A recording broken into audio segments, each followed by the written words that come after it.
ఈ వారం రోజుల్లో జరిగిన అంతర్జాతీయ వార్తా విశేషాలను మీకు అందించే వసుదైక కుటుంబం కార్యక్రమానికి స్వాగతం.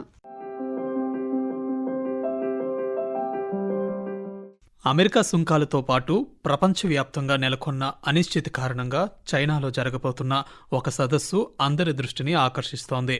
రేపటి నుండి చైనాలోని టియాన్జిన్ నగరంలో షాంఘై సహకార సంస్థ SCO సదస్సు జరగనుంది.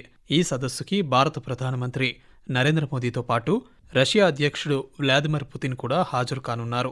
భారత్ చైనా దేశాలపై అమెరికా విధిస్తున్న సుంకాల నేపథ్యంలో ఇక్కడ జరిగే ద్వైపాక్షిక సమావేశాలు కూడా కీలకం కానున్నాయి. అమెరికా ఏకపక్ష బెదిరింపుల ధోరణితో అసంతృప్తిగా ఉన్న పలు SCO సభ్య దేశాలు ఈ సదస్సు సందర్భంగా తీసుకునే నిర్ణయాలపై సర్వత్రా ఆసక్తి నెలకొంది. రష్యా చైనా దేశాలతో భారత్ ఈ సందర్భంగా ద్వైపాక్షిక చర్చలు కూడా జరపనుందని భారత విదేశాంగ కార్యదర్శి విక్రమ్ మిశ్రీ తెలిపారు. చైనా పర్యటనకు ముందు ప్రధానమంత్రి నరేంద్ర మోదీ నిన్న జపాన్కు వెళ్లారు. 15వ భారత్ జపాన్ వార్షిక సదస్సులో పాల్గొని పలు అవగాహన ఒప్పందాలు కుదుర్చుకున్నారు. భారత్ జపాన్ రాబోయే దశాబ్దానికి ఒక స్పష్టమైన కార్యాచరణను రూపొందించాయని, పెట్టుబడులు, ఆవిష్కరణలు, ఆర్థిక భద్రత, సాంకేతికత, సాంస్కృతిక సంబంధాల దార్శనికతను అది ప్రతిబింబిస్తోందన్నారు. రాబోయే 5 సంవత్సరాల్లో మానవ వనరుల మార్పిడి కోసం ఇరు దేశాల మధ్య వివిధ రంగాలకు చెందిన 5 లక్షల మంది నైపుణ్యం కలిగిన వ్యక్తుల మార్పిడిని రెండు వైపులా ప్రోత్సహిస్తాయన్నారు. हमने अगले दशक के लिए एक रोड मैप बनाया है. हमारे विजन के केंद्र में investment, innovation, economic security, environment, technology, health, mobility, people to people exchanges and trade prefecture partnership, ये प्रमुख बातें हैं. हमने अगले 10 वर्षों में जापान से भारत में 10 ट्रिलियन येन निवेश का लक्ष्य निर्धारित किया है. भारत और जापान के स्मॉल एंड मीडियम एंटरप्राइजेस और स्टार्टअप्स को जोड़ने पर विशेष बल दिया जाएगा. भारत और जापान बिजनेस फोरम में भी मैंने जापानी कंपनियों को कहा, make in India, make for the world. Russia Ukraine మధ్య ఓవైపు శాంతి పునరుద్ధరణకు ప్రయత్నాలు జరుగుతుండగా మరోవైపు రెండు దేశాలు పరస్పరం దాడులు చేసుకుంటున్నాయి. యుక్రెయిన్ రాజధాని కీవ్ నగరంపై గురువారం రష్యా డ్రోన్ దాడులు చేసింది. ఈ దాడుల్లో 21 మంది మృతి చెందడంతో పాటు పలు ఆయుధ కర్మాగారాలు కూడా దెబ్బతిన్నాయి. రాత్రివేళ డ్రోన్లు, క్షిపణులను ఉపయోగించి రష్యా ఈ దాడులకు పాల్పడింది. ఈ దాడుల కారణంగా యుక్రెయిన్లోని European Union mission, British Council ప్రధాన కార్యాలయంతో సహా కీవ్లోని మొత్తం 33 ప్రదేశాలలో పలు భవనాలు దెబ్బతిన్నాయి. కీవ్పై రష్యా చేసిన దాడులను మాస్కో ధృవీకరించింది. అంతకుముందు రష్యాలోని అతిపెద్ద అణు విద్యుత్ ప్లాంట్స్లలో ఒకటైన కస్క్ అణు విద్యుత్ కేంద్రంపై శనివారం రాత్రి డ్రోన్ దాడి జరిగింది. రష్యా వ్యాప్తంగా పలు ఇంధన, విద్యుత్ కేంద్రాలే లక్ష్యంగా ఉక్రెయిన్ శుక్రవారం రాత్రి దాడులకు దిగిందని పేర్కొంది. ఈ దాడుల నేపథ్యంలో అమెరికా అధ్యక్షుడు డొనాల్డ్ ట్రంప్ రష్యాకు 2 వారాల అల్టిమేటం జారీ చేశారు. అప్పటిలోగా స్పందించకుంటే రష్యాపై ఆంక్షలు గాని, సుంకాలు గాని విధిస్తామని తెలిపారు. రష్యా దాడితో తాను అసహనం చెందానని, పరిస్థితిని మరోసారి సమీక్షిస్తానని ట్రంప్ చెప్పారు. And I'm not happy about anything having to do with that war. I settled 7 wars, and actually, if you think about pre-wars, add 3 more, so it would be 10. I thought this would be in the middle of the pack in terms of difficulty. No, I'm not happy about anything about that war. Nothing. Not happy at all. We'll see what happens. I think over the next 2 weeks, we're going to find out which way it's going to go. I better be very happy. భారత్పై America ప్రభుత్వ యంత్రాంగం అనుచిత వ్యాఖ్యల పర్వం కొనసాగుతోంది. White house సలహాదారుడు Peter నవారో ఇటీవల ఒక ఇంటర్వ్యూలో మాట్లాడుతూ రష్యా యుక్రెయిన్ యుద్ధం కొనసాగడానికి భారత్ ప్రధాన కారణమంటూ వివాదాస్పద వ్యాఖ్యలు చేశారు. రష్యా నుంచి రాయితీపై భారత్ ముడి చమురు కొనుగోలు చేయడంతో యుద్ధంలో పుతిన్ దూకుడుగా వ్యవహరిస్తున్నారని, భారత్ అలా కొనుగోలు చేయకపోతే యుద్ధం ఇంతకాలం కొనసాగేది కాదన్నారు. అయినప్పటికీ అమెరికా సుంకాల నుంచి భారత్ తప్పించుకోవాలంటే రష్యా నుంచి చమురును కొనుగోలు చేయడం తక్షణమే ఆపివేయాలని సూచించారు. ఇక అమెరికా చేస్తున్న వ్యాఖ్యలపై భారత విదేశాంగ మంత్రి డాక్టర్ ఎస్ జయశంకర్ ఒక కార్యక్రమంలో స్పందిస్తూ భారత్ నుంచి ముడి చమురు సహా పలు రకాల శుద్ధి చేసిన ఉత్పత్తులను కొనుగోలు చేయడం ఇబ్బందికరం అనుకుంటే కొనరాదని అమెరికా ప్రభుత్వానికి స్పష్టం చేశారు.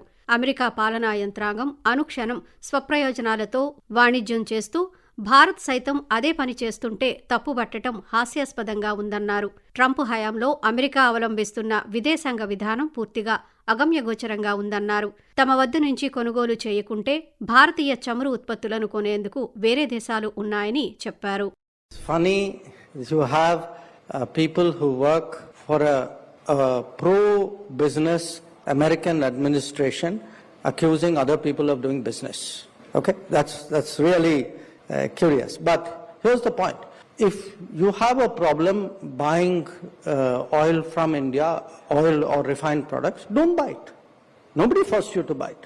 I mean, but Europe buys, America buys. So you don't like it, don't buy it. Bharat Pakistan దేశాల మధ్య కాల్పుల విరమణ తన వల్లే సాధ్యమైందని అమెరికా అధ్యక్షుడు డొనాల్డ్ ట్రంప్ పదే పదే చెబుతున్నారు. మంగళవారం అమెరికా కేబినెట్ అనంతరం జరిగిన పాత్రికేయుల సమావేశంలో ఆయన ఈ వ్యాఖ్యలు చేశారు. ఆపరేషన్ సింధూర్ సమయంలో నరేంద్ర మోదీతో నేరుగా మాట్లాడి అణుయుద్ధాన్ని ఆపానని చెప్పారు. పాకిస్తాన్పై యుద్ధాన్ని ఆపకపోతే మీతో వాణిజ్యం చేయబోమని భారత్కు చెప్పి ఒత్తిడి తెచ్చామని ట్రంప్ వెల్లడించారు. Just like India and Pakistan, we're going to end up in a nuclear war if I didn't stop them. You know, it's sort of strange.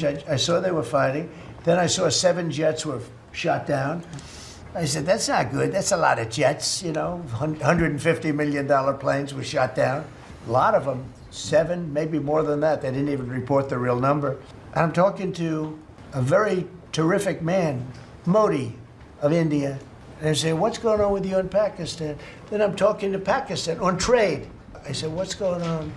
I said, I don't want to make a trade deal. No, we want to make trade deal. I said, no, I don't want to make a trade deal with you. You're going to have a nuclear war. You guys are going to end up in a nuclear war. That was very important to them. I said, call me back tomorrow, but we're not going to do any deals with you, or we're going to put tariffs on you that are so high. You were there, Howard, right? Yeah. Russia వాణిజ్య సంస్థలు భారతీయ నైపుణ్య శక్తిని తమ దేశంలో నియమించుకునేందుకు ఆసక్తి చూపుతున్నాయని రష్యాలోని భారత రాయబారి వినయ్ కుమార్ తెలిపారు.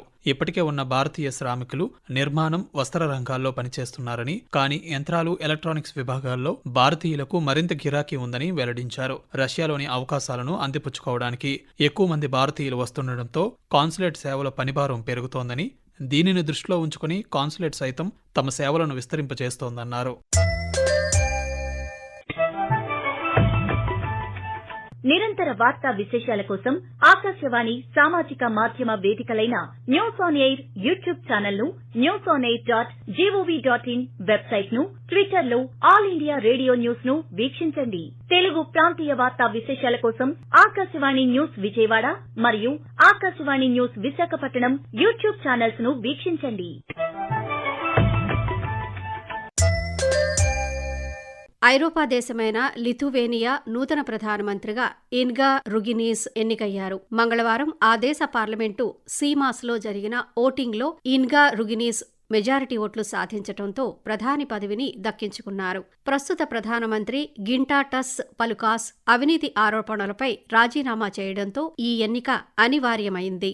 చైనాలోని బీజింగ్లో సెప్టెంబర్ 3న జరగనున్న విక్టరీ పెరేడ్కు రష్యా అధ్యక్షుడు వ్లాదిమిర్ పుతిన్, ఉత్తర కొరియా అధ్యక్షుడు కిమ్ జాంగ్ ఉన్ హాజరవుతారని ఆ దేశ విదేశాంగ మంత్రిత్వ శాఖ తెలిపింది. ఇదొక చారిత్రక పర్యటన అవుతుందని చైనా విదేశాంగ శాఖ గురువారం ప్రకటించింది. ఇది కిమ్ జాంగ్ ఉన్ మొట్టమొదటి పాక్షిక అంతర్జాతీయ సమావేశం అవుతుందని పేర్కొంది. ఉత్తర కొరియా చైనాలది దశాబ్దాల స్నేహమని, ప్రాంతీయ శాంతి, స్థిరత్వం కోసం రెండు దేశాలు పరస్పరం సహకరించుకుంటూనే ఉంటాయని తెలిపింది. రెండవ ప్రపంచ యుద్ధంలో జపాను లొంగిపోయి 80 ఏళ్లు పూర్తవుతున్న సందర్భంగా చైనా విక్టరీ డే కవాతును నిర్వహిస్తోంది.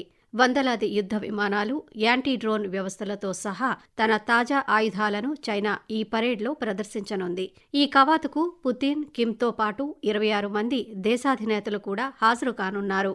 భారతదేశంపై అమెరికా విధించిన 50% సుంకాలు శుక్రవారం నుంచి అమల్లోకి వచ్చాయి. దీంతో భారతదేశంలోని వ్యాపార వర్గాలు ఆందోళన వ్యక్తం చేస్తున్నాయి.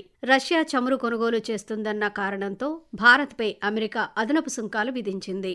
అమెరికా ఆర్థిక మంత్రి స్కాట్ బెసెంట్ ఈ అదనపు సుంకాలపై వ్యాఖ్యానిస్తూ ఇరు దేశాల మధ్య వాణిజ్య ఒప్పందం ఇంకా పూర్తి కాలేదని, పరిస్థితులు ఎలా ఉన్నా తాము కలిసే పనిచేస్తామని పేర్కొన్నారు. సుంకాల అంశాన్ని చర్చల ద్వారా పరిష్కరించుకుంటామని స్కాట్ బెసెంట్ తెలిపారు.